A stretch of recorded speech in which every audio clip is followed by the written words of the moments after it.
मनपा जलनिस्सारण विभागाचा भोंगळ कारभार, नादुरुस्त गाडीमुळे नागरिक वेठीस, खासगी कामासाठी वाहनाचा वापर केल्याचा सादिक पठाण यांचा आरोप. आंदोलनाचा इशारा. सांगली, मिरज आणि कुपवाड महानगरपालिका जलनिस्सारण विभागाचा भोंगळ कारभार पुन्हा एकदा समोर आलाय. मिरज विभागातील जलनिस्सारणासाठी असलेली गाडी गेल्या 4 दिवसांपासून नादुरुस्त अवस्थेत आहे. विशेष म्हणजे ही गाडी एका खासगी रुग्णालयाच्या कामासाठी वापरली जात असताना तिचं नोझल तुटले, असा थेट आरोप जनसुराज्य अल्पसंख्याक मिरज शहर अध्यक्ष सादिक पठाण यांनी केलाय. गणेशोत्सव जवळ आला असताना नागरिकांच्या सोयीसाठी असलेली गाडी खासगी रुग्णालयात कशी पोहोचली असा प्रश्न उपस्थित होतोय. या प्रकरणी मनपाकडे अधिकृत नोंद अथवा पावती आहे का, याबाबत ही शंका उपस्थित करण्यात आली आहे.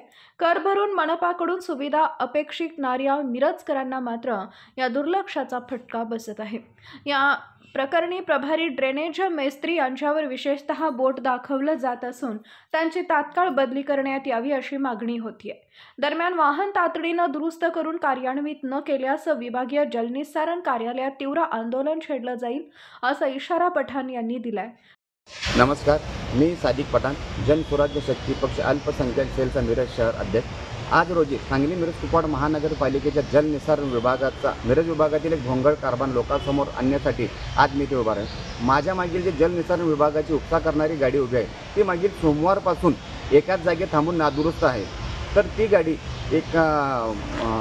एका रुग्णालयात, खाजगी रुग्णालयात प्रभारी ड्रेनेज मिस्त्री यांच्या आदेशाने काम करतेवेळी नादुरुस्त झालेले आहे. परंतु ऐन सणासुदीच्या गणपती उत्सव तोंडावर असतेपैकी मिरज शहरातील समस्या मोठ्या असतेपैकी खाजगी रुग्णालयात सदर वाहन पाठवण्याचा अधिकार कुठल्या अधिकाऱ्याने दिला ते लोकांसमोर आला पाहिजे.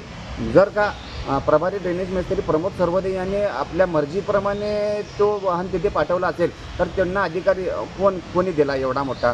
एकाच ठिकाणी 25-25 वर्षे काम करून मालकाप्रमाणे वागणाऱ्या प्रमोद सरवदे ह्याची लवकरात लवकर आयुक्त यांनी बदली करावी आणि ऐन गणेश उत्सव काळामध्ये जे लोकांना त्रास होणार आहे त्या लोकांच्या त्रासाची दखल घेऊन लवकरात लवकर सदर वाहन दुरुस्त करून जे दोषी कर्मचारी आहे त्याची लवकरात लवकर बदली करण्यात यावी.